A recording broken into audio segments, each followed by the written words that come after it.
Good morning guys. आप सभी का स्वागत है आपके और हमारे अपने यूट्यूब चैनल वर्ल्ड जीके अड्डा पर। तो आज की इस वीडियो में हम डिस्कस करेंगे 5 अक्टूबर 2022 के डेली करंट अफेयर्स के बारे में। तो चलिए फ्रेंड, अब हम स्टार्ट करते हैं फर्स्ट क्वेश्चन से। तो हमारा फर्स्ट क्वेश्चन है, देश के नए उपचुनाव आयुक्त कौन बने हैं? सही आंसर है इस क्वेश्चन का option B, Ajay Bhadu. Friends, आपको याद रखना है कि जो देश के नए उपचुनाव आयुक्त यानी कि डेप्यूटी इलेक्शन कमिश्नर, ये बने हैं अजय भादु। तो गुजरात कैडर के 1999 बैच के भारतीय प्रशासनिक सेवा अधिकारी जो अजय भादु हैं, इनको भारत के चुनाव आयोग के उपचुनाव आयुक्त के रूप में 24 जुलाई 2024 तक इस पद पर नियुक्त किया गया है। फ्रेंड्स, यहाँ पे बात हुई है चुनाव आयोग की।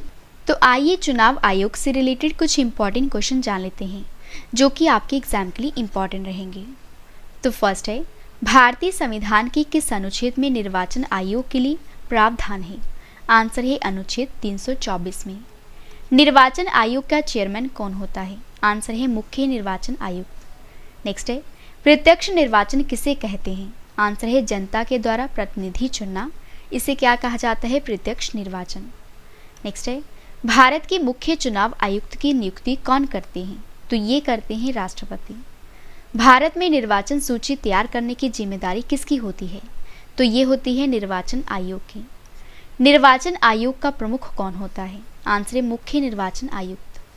नेक्स्ट है, संविधान लागू होने के बाद राष्ट्रपति ने पहली बार कब 2 व्यक्तियों को मुख्य निर्वाचन आयुक्त की सहायता के लिए निर्वाचन आयुक्त के पद पर नियुक्त किया था? आंसर है 1989 में नियुक्त किया था। नेक्स्ट पॉइंट हमारा, भारत के विभिन्न राजनीतिक दलों को राष्ट्रीय या क्षेत्रीय दल का दर्जा देने का अधिकार किसको प्राप्त है? तो ये प्राप्त है चुनाव आयोग को। भारत का प्रथम मुख्य चुनाव आयुक्त कौन था? तो ये थे सुकुमार सेन। नेक्स्ट है, मुख्य निर्वाचन आयुक्त की पद अवधि कितनी होती है? तो ये होती है 6 वर्ष या 65 वर्ष की आयु तक। नेक्स्ट है, निर्वाचन आयुक्त अपना त्याग पत्र किसे देते हैं? तो ये देते हैं राष्ट्रपति को। ईवीएम यानी कि इलेक्ट्रॉनिक वोटिंग मशीन का प्रयोग भारतीय चुनाव में कब से शुरू हुआ है? तो ये हुआ है 1998 से। अगला पॉइंट हमारा, भारत में प्रथम आम चुनाव किस वर्ष किए गए थे? तो ये किए गए थे 1951 से लेकर 1952 तक। नेक्स्ट है, भारतीय निर्वाचन आयोग ने वर्ष 2000 में अपनी कौन सी जयंती मनाई है? तो ये मनाई है स्वर्ण जयंती मनाई है। अगला क्वेश्चन हमारा, भारत तिब्बत सीमा पुलिस यानी कि आईटीबीपी के नए महानिदेशक यानी कि डायरेक्टर जनरल कौन बने हैं? तो ये बने हैं अनीश दयाल सिंह। फ्रेंड्स, आपको याद रखना है कि आईटीबीपी के जो नए महानिदेशक हैं ये बने हैं अनीश दयाल सिंह। तो वरिष्ठ आईपीएस अधिकारी हैं अनीश दयाल सिंह, इनको भारत तिब्बत सीमा पुलिस के महानिदेशक के रूप में नियुक्त किया गया है। यहाँ पर बात हुई है आईटीबीपी की। आईटीबीपी की स्थापना जो है ये चीन के तिब्बत स्वायत्त क्षेत्र से रक्षा हेतु की गई थी। और आईटीबीपी का फुल फॉर्म क्या है? Indo Tibet border police. ITBP की स्थापना हुई थी 24 अक्टूबर 1962 को। मुख्यालय है नई दिल्ली में। डायरेक्टर जनरल बने हैं नए अनीश दयाल। और आईटीबीपी का मोटो काफ़ी बार एग्जाम में पूछा गया है, तो ये है शौर्य, दृढ़ता, कर्मनिष्ठा। और फ्रेंड्स, अगर आपको वीडियो पसंद आ रही है तो वीडियो को लाइक और शेयर करना ना भूलें और कमेंट करके भी ज़रूर बताएं कि वीडियो आपको कैसी लगी। नेक्स्ट क्वेश्चन हमारा, भौतिक विज्ञान के लिए नोबेल पुरस्कार 2022 किसे दिया गया है? सही आंसर है ऑप्शन डी, उपयुक्त सभी। A Alain Aspect, B John F Clauser, C Anton Zeilinger.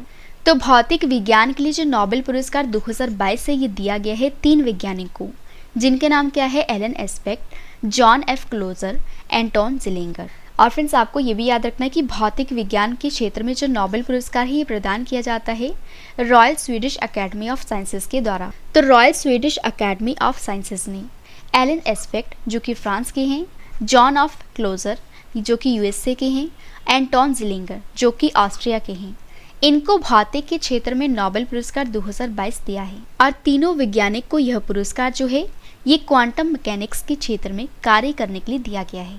अगला क्वेश्चन करते हैं, फार्मूला 1 कार रेस जिसका नाम है सिंगापुर ग्रैंड प्रिक्स 2022 किसने जीती है? सही आंसर है ऑप्शन ए, सर्जियो पेरेस ने। तो फार्मूला 1 कार रेस है जिसका नाम है सिंगापुर ग्रैंड प्रिक्स 2022, ये जीती है सर्जियो पेरेस ने। तो सिंगापुर ग्रैंड प्रिक्स 2022 जो है ये 2 अक्टूबर को सिंगापुर में मरीना बीच स्ट्रीट सर्किट में आयोजित की गई थी।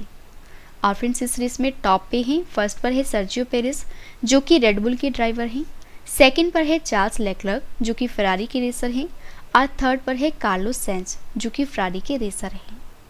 और फ्रेंड्स अब मैं आपको ग्रैंड प्रिक्स से रिलेटेड पिछले 5 क्वेश्चन बता देती हूँ। तो world para athletics grand prix 2022 ये जीती है देवेंद्र झाझड़िया ने। Formula 1 car race Italian grand prix जीती है मैक्स वर्स्टैपेन ने। Formula 1 car race Australian grand prix 2022 ये जीती है चार्ल्स लेक्लर ने। Formula 1 race Monaco grand prix 2022 ये जीती है सर्जियो पेरेस ने। और formula 1 car race Bahrain grand prix 2022 ये जीती है चार्ल्स लेक्लर ने। नेक्स्ट क्वेश्चन हमारे देश के रक्षा मंत्री हैं राजनाथ सिंह। इन्होंने भारतीय वायुसेना में स्वदेश रूप से विकसित हल्के लड़ाकू हेलीकॉप्टर यानी कि LCH को शामिल किया है। बताइए फ्रेंड्स इसका क्या नाम है। सही आंसर इस क्वेश्चन का ऑप्शन डी प्रचंड। तो रक्षा मंत्री राजनाथ सिंह ने हाल ही में भारतीय वायुसेना में स्वदेश रूप से विकसित हल्के लड़ाकू हेलीकॉप्टर को शामिल किया है और इसका क्या नाम है प्रचंड। तो भारतीय वायुसेना ने स्वदेशी रूप से विकसित हल्के लड़ाकू हेलीकॉप्टरों के पहले बैच को शामिल किया है और जिसका नाम क्या रखा गया है प्रचंड, जो कि मिसाइलों और अन्य हथियारों की एक श्रृंखला को दागने में सक्षम है। और ये लाइट कॉम्बैट हेलीकॉप्टर जो है इसको सरकार के द्वारा संचालित एरोस्पेस कंपनी जिसका नाम है हिंदुस्तान एरोनॉटिक्स लिमिटेड, इस कंपनी के द्वारा विकसित किया गया है और इसे मुख्य रूप से ऊंचाई वाले क्षेत्रों में तैनाती के लिए डिज़ाइन किया गया है और इसे जोधपुर में एक समारोह में भारतीय वायुसेना में शामिल किया गया है। तो यहाँ पे फ्रेंड्स बात हुई है भारतीय वायुसेना की यानी कि इंडियन एयरफोर्स की, तो जिसकी स्थापना हुई थी 8 अक्टूबर 1932 को। मुख्यालय है नई दिल्ली में और भारतीय वायुसेना के जो प्रमुख है इनका नाम है विवेक राम चौधरी। अगला क्वेश्चन करते हैं 400 T20 मैच खेलने वाले पहले भारतीय खिलाड़ी कौन बने हैं। सही आंसर है ऑप्शन डी रोहित शर्मा। तो 400 T20 मैच खेलने वाले जो पहले भारतीय खिलाड़ी हैं ये बने हैं रोहित शर्मा। तो भारतीय क्रिकेट टीम के कप्तान रोहित शर्मा ने साउथ अफ्रीका के खिलाफ दूसरे T20 मैच में मैदान पर उतरते ही इतिहास को रच दिया है और रोहित शर्मा जो हैं ये भारत के लिए पहले ऐसे क्रिकेटर बन गए हैं जिन्होंने 400 T20 मैच खेल लिए हैं। और फ्रेंड्स आपको ये भी बता दूं कि अगर आपको साइंस, मैथ, कंप्यूटर और राज्य से रिलेटेड स्टैटिक जीके पढ़नी है तो हमारी जो दूसरी वीडियो का टाइम है ये है शाम के 4 बजे। और अगर आपको डेली करंट अफेयर पढ़ना है डिटेल में तो हमारी इस वीडियो का टाइम है सुबह के 4 बजे। और जिन फ्रेंड्स ने अभी तक हमारे इस चैनल को सब्सक्राइब नहीं किया है तो वो हमारे इस चैनल को सब्सक्राइब कर लीजिए। हमारे इस चैनल का नाम है वर्ल्ड जीके अड्डा। अगला क्वेश्चन करते हैं स्वच्छ सर्वेक्षण ग्रामीण यानी कि SSG 2022 के तहत किस राज्य ने बड़े राज्यों की श्रेणी में पहला पुरस्कार जीता है। तो सही आंसर है ऑप्शन ए तेलंगाना ने। फ्रेंड्स आपको बता दूं कि स्वच्छ सर्वेक्षण ग्रामीण 2022 के तहत बड़े राज्यों की श्रेणी में जो तेलंगाना राज्य है, तेलंगाना ने पहला पुरस्कार जीता है। तो तेलंगाना ने स्वच्छ सर्वेक्षण ग्रामीण 2022 के तहत बड़े राज्यों की श्रेणी के तहत पहला पुरस्कार जीता है और भारतीय राष्ट्रपति हैं द्रौपदी मुर्मू। इन्होंने ग्रामीण क्षेत्रों की स्वच्छता की स्थिति को देखते हुए यह पुरस्कार प्रदान किए हैं। और SSG पुरस्कार 2022 में हरियाणा को दूसरे नंबर पर रखा गया है, तमिलनाडु को तीसरे नंबर पर रखा गया है। आज स्वच्छ भारत मिशन ग्रामीण जो है इसके दूसरे चरण में भारत के सभी 6 लाख गांवों को खुले में शौच से मुक्त करने का लक्ष्य रखा गया है। यहाँ पर फ्रेंड्स बात हुई है तेलंगाना की। आइए तेलंगाना के बारे में जान लेते हैं। तो तेलंगाना की स्थापना जो है ये हुई थी 2 जून 2014 को।